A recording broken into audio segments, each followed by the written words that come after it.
I don't necessarily think you're just beating a Fed case like that. With the pretty heavy federal charges hanging on Lil Durk's neck, everyone's been wondering, what's his next move and what's in the future for the rapper? A 80-year sentence plus life, you're not making it. It looks like Durk was thinking the same thing, because word on the street is that he might have pulled an El Chapo. How did this happen, and what does it mean for him behind and beyond federal bars?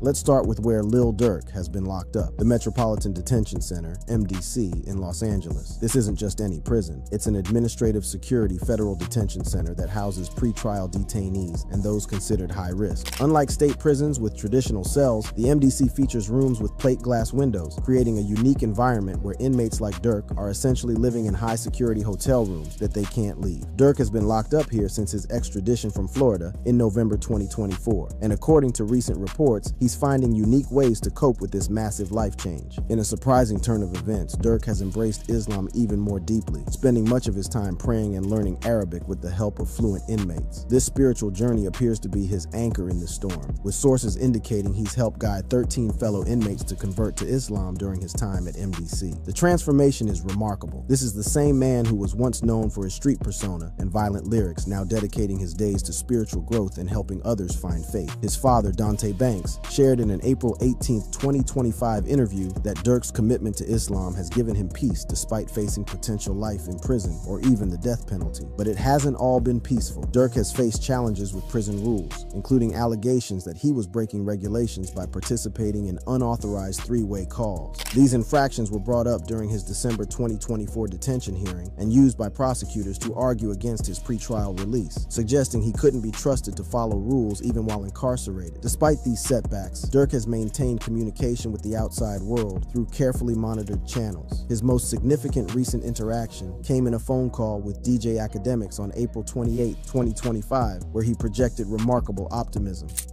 I've been good, man, mentally, spiritually. I've been on top of my shit. I'll be back out there, you hear me? Man, we can't wait, bro. We've been praying for you. Oh, thank you. I need all the prayers. I appreciate you.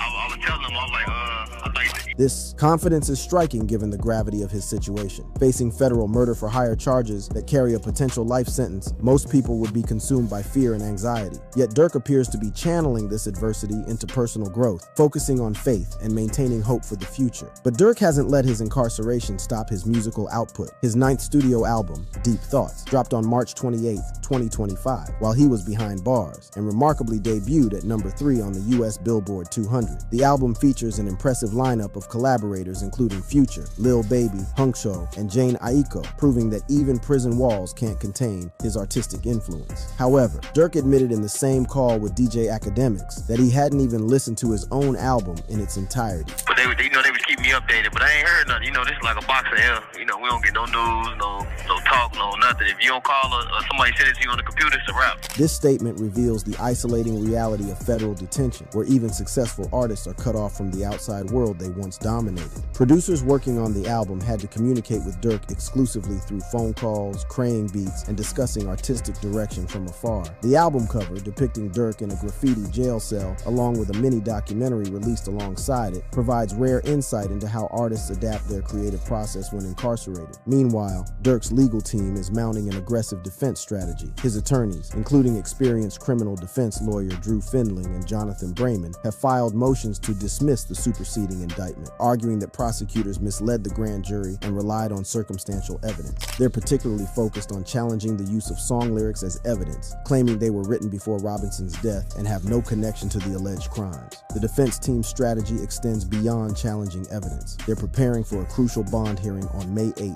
2025, where they'll present an enhanced bail package that includes $900,000 in real estate, $1 million in cash from Alamo Records, $150,000 from a business associate, round-the-clock private security, and electronic monitoring. This new package represents a significant increase from previous attempts and shows just how desperately Durk's team wants him released pending trial. The original bond offer of $3 million was denied in December 2024, with Judge Patricia Donahue citing Durk's substantial resources and alleged flight. Risk as reasons for keeping him detained. The timing of this bond hearing is critical. With the trial postponed to October 14, 2025, Durk faces potentially over a year in detention before even having his day in court. His legal team argues this extended pre-trial detention is unfair, especially given the circumstantial nature of much of the prosecution's evidence. Complicating matters further are the ongoing civil lawsuits. Beyond the federal criminal charges, Durk faces wrongful death lawsuits filed by Andrea Laquila Robinson, mother of Saviaya Robinson, and FBG Duck's mother. These civil cases could drain his financial resources, even if he manages to beat the criminal charges as they proceed on a lower burden of proof standard. The civil lawsuit filed by Andrea Robinson is particularly damaging as it mirrors the federal allegations, claiming her son died in a targeted attack orchestrated by Durk.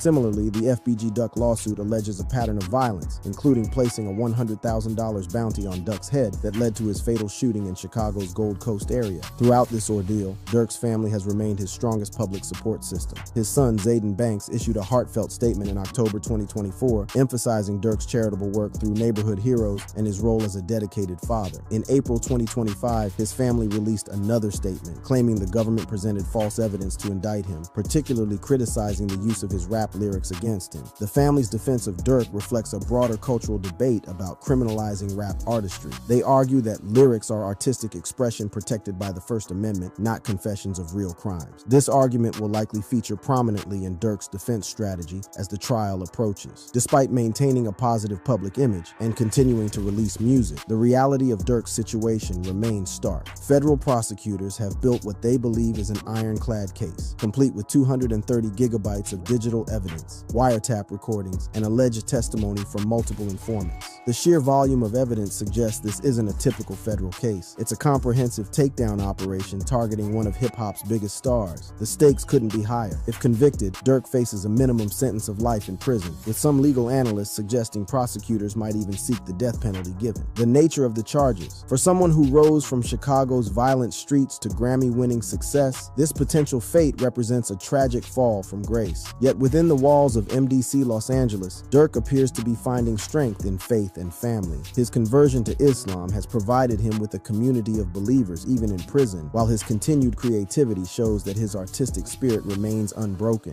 Whether this positive mindset can sustain him through a trial that could determine the rest of his life remains to be seen. But how did Durk end up in this involuntary hotel situation in the first place? From the streets to federal chains. He's locked up. I got the whole the mugshot. No.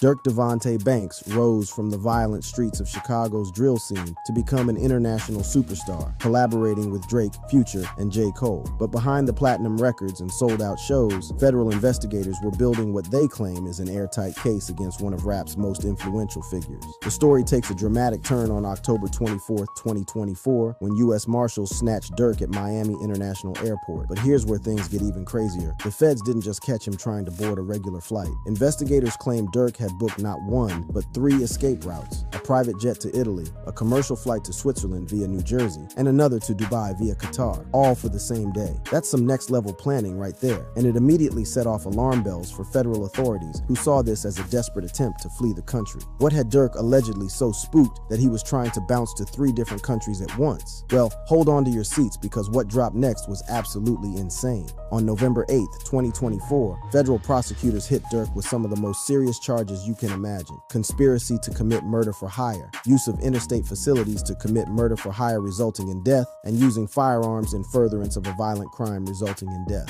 These charges all stem from what prosecutors describe as a calculated revenge plot targeting rival rapper Quando Rondo. After the tragic death of King Von in November 2020, the federal paperwork reads like a crime novel, detailing an alleged conspiracy that would make even the most hardened street veterans raise their eyebrows. According to prosecutors, Durk placed a bag on Quando Rondo's head, promising money and opportunities within his OTF label to anyone willing to handle the business. They claim 5 men associated with OTF: Kevin London Grant, aka Cuz, DeAndre Dontrell Wilson, aka OTF Diddy, Keith Jones, aka Flocka, David Bryan Lindsay, aka Brown Eyes, and Asa Houston, aka OTF Boogie, stepped up to take the contract. The alleged plot unfolded with military precision. On August 18, 2022, these individuals reportedly received the drop from a longtime OTF OTF affiliate that Quando Rondo was staying at a specific hotel in Los Angeles. With Durk supposedly bankrolling the entire operation, the squad flew to California, rented luxury vehicles, purchased ski masks, and secured weapons, including what prosecutors describe as a fully automatic machine gun. Then came August 19th, the day everything allegedly went down. The indictment details how the OTF affiliates followed Quando Rondo and his cousin Lil Durk through LA in their Cadillac Escalade, after tracking them to multiple locations throughout the day. The crew allegedly opened fire at a gas station near the Beverly Center. At least 18 shots were fired in what witnesses described as a targeted assassination attempt. Lil Durk took the worst of it and died from his wounds, while Quando Rondo miraculously escaped unharmed. For Durk, what was allegedly supposed to be revenge for King Von's death had claimed yet another life, setting in motion the federal investigation that would eventually bring his empire crashing down. What makes the government's case particularly compelling is the digital evidence they claim to have collected. The feds say they've traced a credit card linked to OTF that paid for flights and accommodations for the co-defendants. They also point to GPS data showing the murder vehicle at a sporting goods store where ski masks were purchased, plus surveillance footage of the victims being followed before the shooting. This level of detail in the indictment shows just how thoroughly federal investigators had been tracking the alleged conspiracy. After his arrest, Durk pleaded not guilty to all charges during his arraignment in Los Angeles on November 14, 2024. His legal team, led by experienced defense attorney Drew Finling, went all out trying to secure his release. They offered a bond package that would make most people's heads spin: $2.3 million in equity from 2 Georgia properties, $1 million cash from Sony Music, plus round-the-clock security and electronic monitoring. But Judge Patricia Donahue wasn't having it. She denied the pretrial release motion on December 12, 2024, viewing Durk's substantial resources and the multiple escape routes he allegedly planned as clear evidence he was a flight risk. Making matters even worse for Durk, prosecutors allege that he was violating jail protocols at the MDC in Los Angeles by participating in unauthorized three-way calls. These allegations of breaking jailhouse rules not only damaged his case for pretrial release, but also potentially influenced how the court viewed his respect for authority and compliance with legal processes. But wait, there's more. As if the Quando Rondo situation wasn't heavy enough, prosecutors dropped another bombshell during Durk's detention hearings. They revealed that he might be connected to a second murder for hire plot involving the January 2022 killing of Stefan Mack, a 24-year-old alleged shot caller in the Smashville faction of the Gangster Disciples in Chicago. According to an unsealed FBI affidavit from 2023, Mack was fatally shot after leaving a youth center in Chicago. The document references text messages and social media posts discussing payment from Durk for Mack's murder, allegedly as retaliation for the 2021 killing of Durk's brother Dante OTF DT Thang Banks. While no formal charges have been filed against Durk in this case yet, prosecutors used this affidavit to argue he should remain locked up, painting a picture of a pattern of violent behavior that extends beyond the Quando Rondo case. Federal prosecutors have also claimed that Durk offered money for other hits, including one targeting a family member of a witness, though specific details about this allegation remain scarce. These claims surfaced during his December 2024 detention hearing as prosecutors portrayed Durk as a danger to the community who needed to stay behind bars to prevent further violence. The legal battles don't stop at criminal charges. Durk is also fighting multiple civil lawsuits that could drain his bank account and further tarnish his legacy. On February 24, 2025, Andrea Laquila Robinson, Saviaya Robinson's mother, filed a wrongful death lawsuit against Durk, his business manager, OTF, and a related company in Cook County Court, Chicago. The lawsuit claims her son's death in the 2022 Los Angeles shooting resulted directly from a targeted attack orchestrated by Durk. In a separate legal action from October 2024, FBG Duck's mother filed a wrongful death lawsuit against Durk, OTF, King Von's estate, and several music companies. This lawsuit alleges that Durk and OTF orchestrated a campaign of violence against FBG Duck, including placing a $100,000 bounty on his head, leading to his fatal shooting in Chicago's Gold Coast area in August 2020. Despite all these mounting legal challenges, Durk managed to maintain his connection with his fan base. His 9th studio album, Deep Thoughts, dropped on March 28, 2025, while he was locked up at the Metropolitan Detention Center in Los Angeles. The album, which featured guest appearances from Future, Lil Baby, Hunk Show, and Jeannie Aiko, debuted at number 3 on the US Billboard 200, showing that his fan base remained loyal even as his legal troubles mounted. But here's where things get really interesting and lead us into the next part of our story. The streets have been buzzing with rumors about snitching and informants within Durk's circle. In street culture, cooperating with authorities represents the ultimate violation, a betrayal that breaks the unwritten code governing relationships in communities where distrust of law enforcement runs deep. And the Whispers suggest that someone very close to Durk may have been wearing a wire, gathering evidence for years that would eventually bring down his entire operation. Rats in the kitchen. Y'all need to understand just how massive the federal government's evidence collection has been against Lil Durk.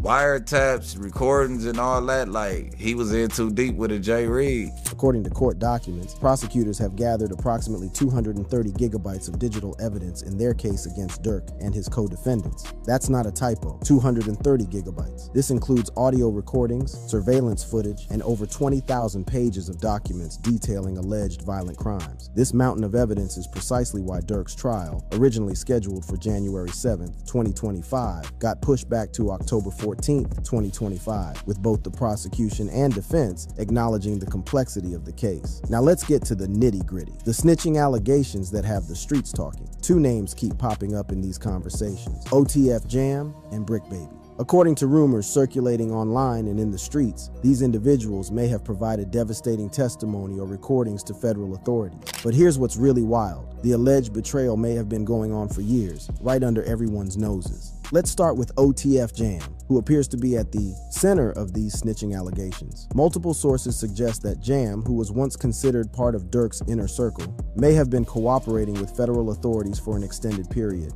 What makes this particularly devastating is that, if true, Jam would have had access to the most sensitive information within OTF, potentially including discussions about alleged criminal activities and financial transactions that prosecutors are now using to build their case. The timing of Jam's alleged cooperation is crucial. Street sources claim that Jam started working with the feds around March 2023, roughly a year before Durk's arrest. This time frame aligns suspiciously well with prosecutors claiming they have recordings and evidence that span multiple alleged criminal activities. If Jam was indeed wearing a wire or providing information during this period, it would explain how federal authorities managed to build such a comprehensive case with so many specific details about alleged crimes committed across different states. Then there's the Brick Baby situation, which has raised even more eyebrows. In a Vlad TV interview, Brick Baby offered a critique of the alleged murder-for-hire operation that many in the streets found suspiciously detailed. He questioned the strategy of flying shooters from Chicago to Los Angeles, suggesting that using local hitmen would have been less obvious.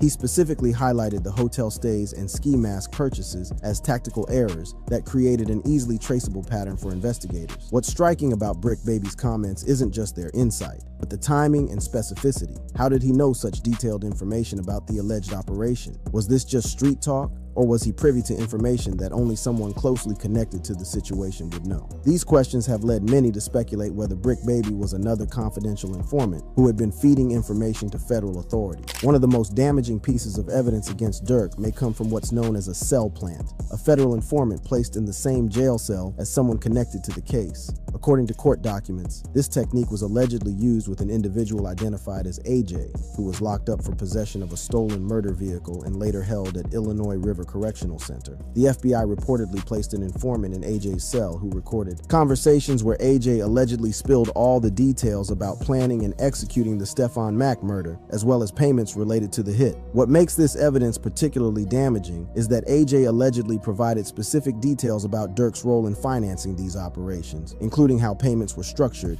and distributed. These recordings, if authentic, could provide prosecutors with the direct connection they need to prove Durk orchestrated and paid for the alleged killings. But the snitching allegations don't stop there. Multiple sources claim that after AJ's arrest in March 2023, federal authorities used his cooperation as leverage to pressure others in Durk's circle to flip. The strategy appears to have worked, with the feds allegedly securing multiple cooperating witnesses who could provide detailed accounts of Durk's alleged criminal activities. One particularly interesting aspect of these allegations is that Durk may have suspected betrayal was coming. According to street sources, Lil Durk wasn't caught by surprise. He already knew that OTF Jam had snitched. In fact, reports suggest Durk was expecting arrests to happen at his birthday bash concert in Chicago. This could explain why he had multiple escape routes planned when federal authorities finally moved in to arrest him at Miami International Airport. The wiretap evidence appears to be equally devastating. Court documents suggest that federal authorities have recordings that directly implicate Durk in discussing payments for alleged hits. These wiretaps allegedly captured Durk's voice discussing financial transactions related to the murder-for-hire plots, providing prosecutors with the smoking gun they need to prove conspiracy charges. What's particularly damaging about these recordings is that they reportedly capture conversations where Durk discusses payment structures and logistics for alleged hits. In one instance, prosecutors claim to have a recording where Durk instructs an associate, "Don't book no flights under no names involved with Sick Me," allegedly attempting to avoid creating a paper trail that could tie him to the plot. The federal case appears to have been built methodically, with investigators using every tool at their disposal. Beyond wiretaps and informants, prosecutors point to digital evidence including credit card transactions, GPS data, and surveillance footage that allegedly tracks the movements of Durk and his associates before, during, and after alleged criminal activities. One particularly damning piece of evidence involves credit card transactions. Federal authorities claim they've traced an OTF-linked credit card that paid for flights, hotels, and equipment used in the alleged murder-for-hire plot targeting Quando Rondo. This financial paper trail, combined with witness testimony and wiretap evidence, creates a web of circumstantial and direct evidence that could be difficult for defense attorneys to unravel. The impact of these allegations on the broader hip-hop community cannot be overstated. In street culture, the mere suggestion of cooperating with authorities can be career-ending, if not life-threatening. For artists like Durk, who have built their brand on authenticity and street credibility, being portrayed as someone surrounded by informants could damage their reputation, even if they're ultimately acquitted. What makes this situation even more complex is the psychological warfare aspect. Federal authorities often use the mere suggestion of informants to create paranoia and mistrust within criminal organizations. By leaking information about potential snitches, they can create an atmosphere where everyone becomes suspicious of each other, potentially leading to more cooperation as people rush to cut deals before their associates beat them to it. The street code that governs these relationships is unforgiving. Traditional rules dictate that snitching is unacceptable under any circumstances, but federal pressure has changed many people's perspectives. The threat of decades in prison or life sentences has led even the most loyal soldiers to reevaluate their priorities, especially when facing the full weight of federal prosecution. As we piece together this complex puzzle of alleged betrayals and wiretap conversations, one thing becomes clear. The federal government appears to have built a case that extends far beyond just the Quando Rondo situation. By allegedly securing multiple cooperating witnesses and hundreds of hours of recorded conversations, prosecutors may have created a narrative that paints Durk as the orchestrator of a violent criminal enterprise spanning multiple states and involving numerous alleged murders. The devastating thing for Durk is that even if some of these snitching allegations prove false, the damage to his reputation and relationships may already be done. In a world where trust is everything and paranoia runs deep, the mere suggestion that someone in your inner circle was recording you for the feds can shatter the bonds that once seemed unbreakable. As Lil Durk's federal nightmare continues, one thing is certain: this case will have lasting implications for hip-hop culture, the use of artistic expression in criminal proceedings, and the ongoing debate about violence in rap music. Stay tuned to this channel for updates as this historic case unfolds. Will Lil Durk beat the feds and reclaim his crown in hip-hop, or will he join the long list of rappers who let street codes destroy promising musical careers? Only time will tell, but one thing's for sure: this story is far from over. If you enjoyed this video, click on the ones showing on your screen to enjoy more.